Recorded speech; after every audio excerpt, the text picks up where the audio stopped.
Hello. तो हमने 85 question तक कर लिए थे, आज हम 86 से करेंगे। तो इसने पूछा है consider the following carbon ion और उसका स्टेबिलिटी ऑर्डर बताना है। तो कार्बन आयन को जो चीज़ स्टेबल करती है वो है इलेक्ट्रॉन विथड्रॉइंग ग्रुप। क्यों?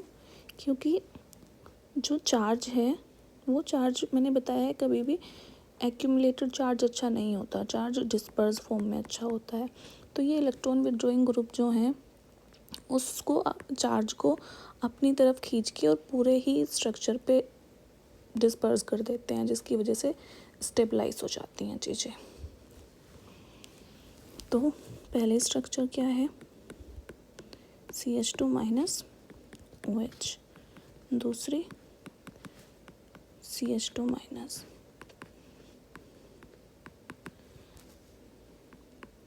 ये CH2 माइनस NO2 और ये CH2 माइनस CH3। तो देखो पहले स्ट्रक्चर में जो OH है उसका नेचर देखो, वो होता है +R और -I। दूसरे स्ट्रक्चर में कुछ नहीं है। तीसरे स्ट्रक्चर में जो NO2 ग्रुप है उसका नेचर होता है -R, यानी कि ये माइनस मीजोमेरिक इफेक्ट शो करता है, और -I, ये दोनों नेचर से ही इलेक्ट्रॉन डेंसिटी अपनी तरफ खींचेगा। CH3 +R होता है और ये +I, ये रेजोनेंस के थ्रू भी देगा और इंडक्टिव इफेक्ट के थ्रू भी देगा।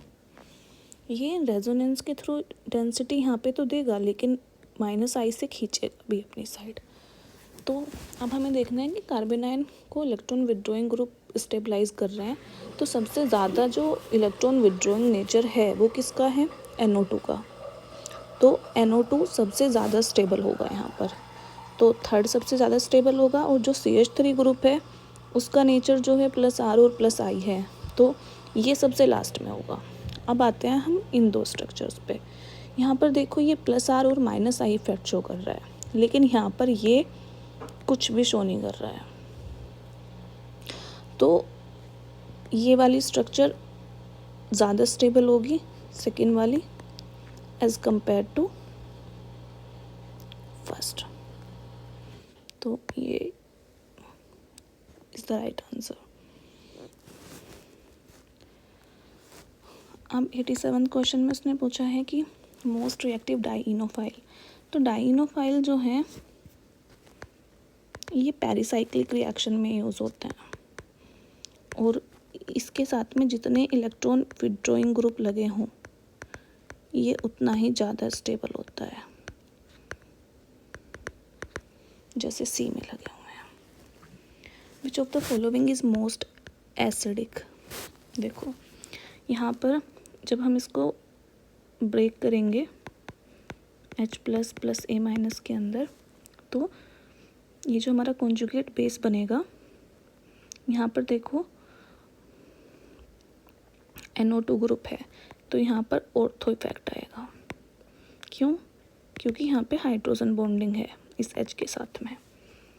जब हम यहाँ पे देखेंगे तो यहाँ पर देखो NO2 का जो इफेक्ट है वो -R है और -I है। मेटा पोजीशन पे सिर्फ -I इफेक्ट करता है, R इफेक्ट काम नहीं करता। तो सबसे ज़्यादा तो जो एसिडिक होगा वो ऑर्थो वाला होगा, due to the hydrogen bonding. यहाँ पर भी -R और -I ही काम करेंगे, लेकिन यहाँ पे hydrogen bonding superior role play करती है। अगर इसका ऑर्डर करने की बात आ जाए तो ऑर्डर कैसे देखेंगे हम, सबसे ज़्यादा स्टेबल होगा B due to hydrogen bonding, फिर कौन सा स्टेबल होगा, फिर होगा D, क्योंकि D पे -R और -I दोनों काम कर रहे हैं। फिर कौन सा होगा C, फिर कौन सा होगा A। तो this would be the right order. देखो ये ऑर्थो पैरा में स्थिति में -I समूह की उपस्थिति में एरोमेटिसिटी अम्लता बढ़ती है। ओके, -I ग्रुप में बता रहे हैं। ठीक है, अब यहाँ पे मेल्टिंग पॉइंट बताना है फेजान रूल के अकॉर्डिंग। तो फेजान रूल क्या कहता है, कैटायन का साइज़ बड़ा होना चाहिए, एनायन का साइज़ छोटा होना चाहिए। तो कोवेलेंट कैरेक्टर बढ़ता है और आयनिक कैरेक्टर कम होता है, और आयनिक कैरेक्टर जितना कम होगा उतने ही मेल्टिंग पॉइंट जो हैं वो कम हो गए। तो देखो यहाँ पे जो एनायन है वो तो सेम है। अब कैटायन देखो, कैटायन में Mg का साइज सबसे छोटा है, तो Mg का कोवेलेंट कैरेक्टर MgCl2 में सबसे ज़्यादा होगा और आयनिक कैरेक्टर सबसे कम होगा, तो इसका बॉइलिंग पॉइंट भी सबसे कम होगा। विच one of the following compound has most acidic hydrogen. तो हाइड्रोजन कहाँ से उठाएगा वो,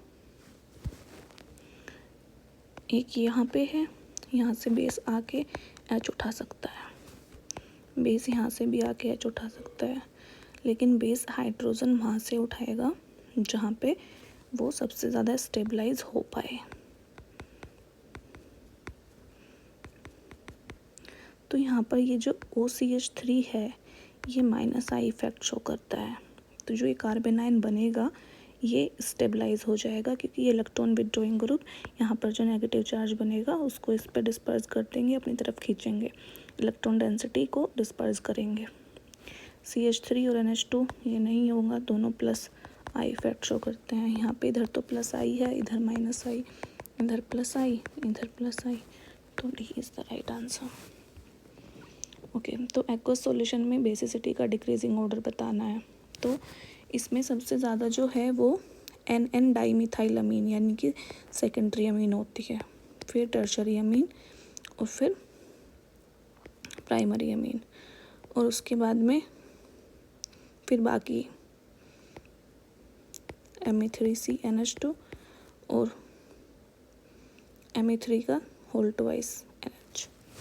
विच वन ऑफ द फॉलोइंग, तो इसका राइट आंसर क्या होगा, सबसे ज़्यादा तो सेकंड वाली होगी, उसके बाद में फर्स्ट, उसके बाद में 5, उसके बाद में 3, उसके बाद में 4। इसमें क्या पूछा है, विच one of the following compound is most acidic. तो यहाँ पे हाइड्रोजन बॉन्डिंग हो जाएगी,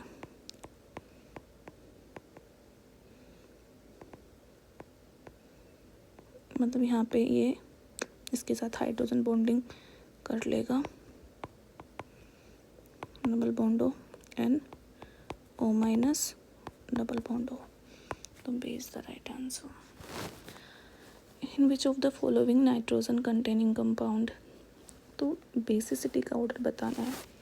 तो बेसिसिटी, बेस क्या होता है, लुईस बेस जो अपनी इलेक्ट्रॉन डेंसिटी को डोनेट करते हैं इजीली।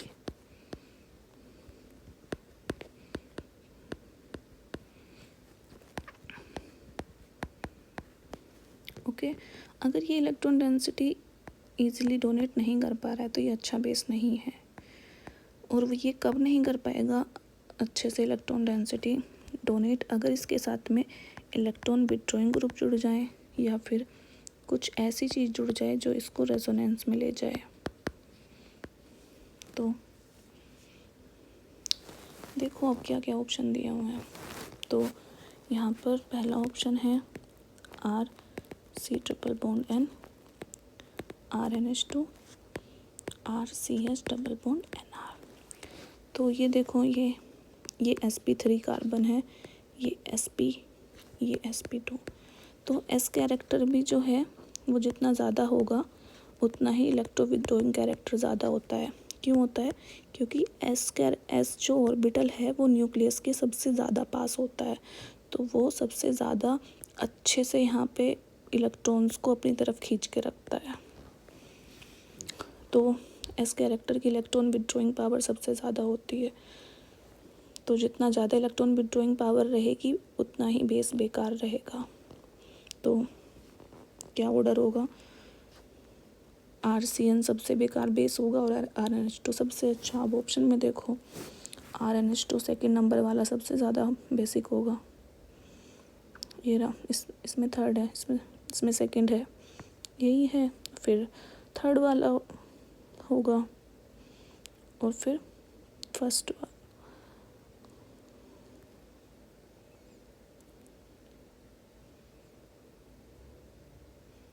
हाँ, RnH2 वाला सबसे ज़्यादा बेसिक होगा क्योंकि इसमें कोई भी इलेक्ट्रॉन विड्रॉइंग ग्रुप नहीं जुड़ा।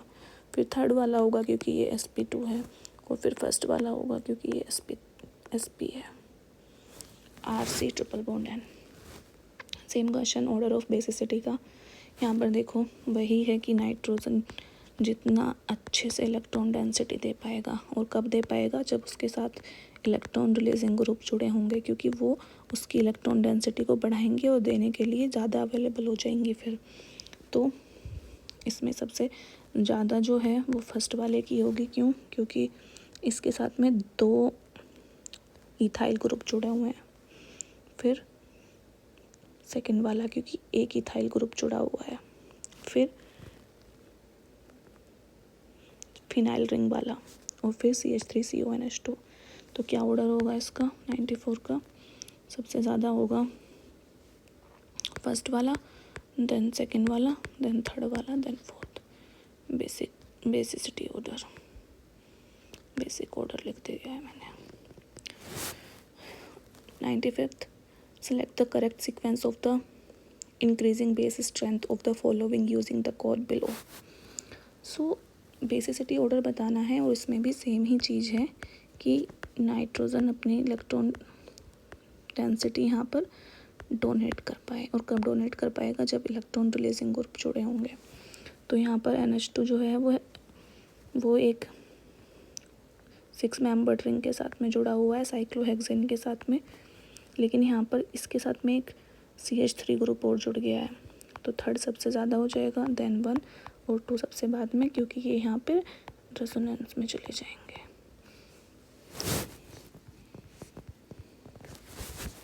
क्वेश्चन नंबर 96, एसिडिक स्ट्रेंथ का ऑर्डर बताना है। तो COH और NO2। तो यहाँ पे हाइड्रोजन बॉन्डिंग होती है जिसको हम ऑर्थो इफेक्ट बोलते हैं। ये सबसे ज़्यादा एसिडिक होगा नेचर में, ये चीज़ याद रखना। अब उसके बाद में ये 3 आते हैं, मैंने पहले भी बताया है ये। यहाँ पर सिर्फ -I लगेगा, यहाँ पर -R -I, यहाँ पे कुछ नहीं है। तो सबसे ज़्यादा 1 होगा एसिडिक, फिर जिस पे -R और -I हैं, फिर 2 और फिर 4। अब देखो कौन सा है जिसमें सबसे ज़्यादा 1 3 2 4। A is the right answer. Which of the following is strongest acid. तो जब भी एसिड पूछे सबसे पहले उसका कॉन्जुगेट बेस बना लो। अब यहाँ पर देखो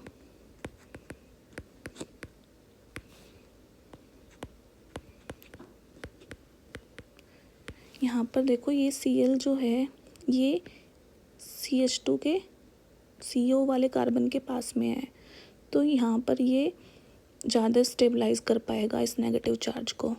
यहाँ पर Cl दूर हो गया, इस नेगेटिव चार्ज को इतना स्टेबलाइज नहीं कर पाएगा, यहाँ पर और दूर हो गया है, और एक बचा CH3 CO CH3 होगा। यहाँ पर तो इलेक्ट्रॉन रिलीजिंग ग्रुप लग गए, तो इलेक्ट्रॉन रिलीजिंग ग्रुप जो हैं वो एसिड की स्ट्रेंथ कम करता है।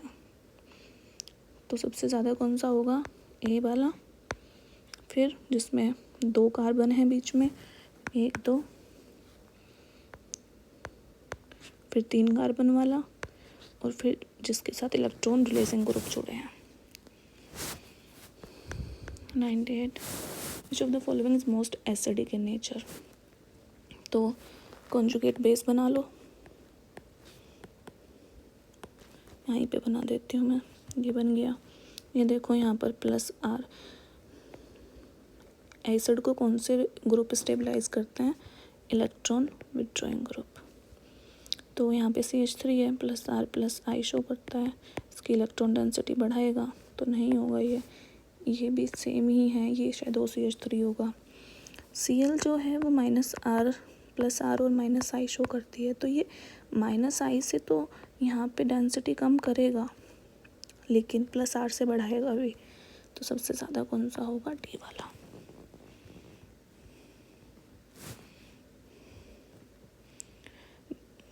Question number 99, which one of the following compound is least basic.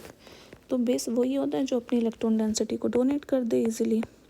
यहाँ पर देखो, यहाँ पर ये डोनेट कर रहा है, यहाँ पे अच्छा लीस्ट बेसिक पूछा है। हाँ, तो हमें वो बेस देखना जिसके साथ में इलेक्ट्रॉन विदड्रॉइंग ग्रुप लगा हुआ हो, क्योंकि इलेक्ट्रॉन विदड्रॉइंग ग्रुप अपनी तरफ इलेक्ट्रॉन डेंसिटी खींचेगा या कुछ रेजोनेंस जैसी चीज़ हो तो इलेक्ट्रॉन डेंसिटी उतनी देने के लिए नहीं होगी। तो ये दोनों स्ट्रक्चर सेम है, बट इसमें NO2 ग्रुप और लग गया तो ये ज़्यादा इलेक्ट्रॉन विदड्रॉइंग नेचर शो करेगा। तो C is the right answer. और अगर सीक्वेंस की बात करते तो यहाँ पर देखो, ज़्यादा कार्बन वाली जो चेन है ज़्यादा सेकंड वाले के साथ जुड़ी हुई है, तो इसलिए B वाला सबसे ज़्यादा होता, फिर A वाला, फिर D वाला और फिर C वाला। विच one of the following is strongest base among the following. Okay, तो 2,4,6 ट्राइनाइट्रो एनिलीन, 2,4,6 NO2 NO2। ये तो बिल्कुल अच्छा बेस नहीं होगा भाई, क्योंकि 3 इलेक्ट्रॉन विदड्रॉइंग ग्रुप लगे हुए हैं इसके साथ में। कैसे दे पाएगा ये अपनी डेंसिटी जब 3 NO2 की इलेक्ट्रॉन डेंसिटी अपनी तरफ खींचेंगे। एक है 2,4,6 NN डाइमिथाइल एनिलीन। ठीक है, एनिलीन की इस नाइट्रोजन की थोड़ी तो डेंसिटी बढ़ रही है NCH3 से, लेकिन ये अपनी तरफ खींचेगा, साइन बाहर को बनेगा इसका। यहाँ पर फिर वही है, 2,4,6 NO2 ग्रुप जुड़े होंगे। अब है C NN डाइमिथाइल एनिलीन।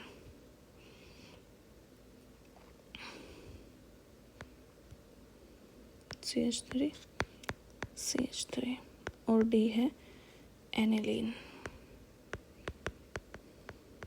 तो ये तो यहाँ पे वही कि ये रेजोनेंस में जाएगा तो ये देने के लिए नहीं रहेगा, तो C is the right answer. Which one of the following compound is acid.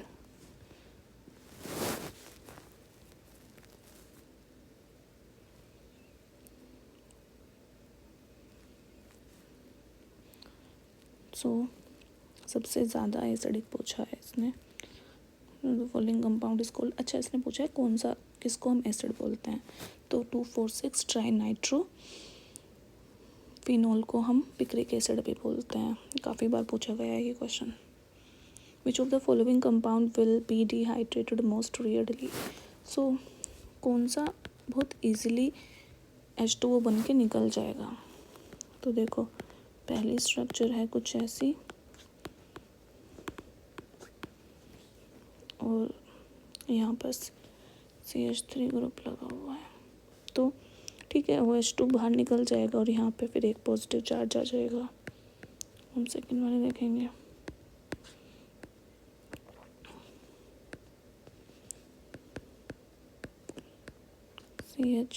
CH3 और Cn, यहाँ से ठीक है ये OH2 बन के निकल जाएगा और एक पॉजिटिव चार्ज यहाँ जाएगा।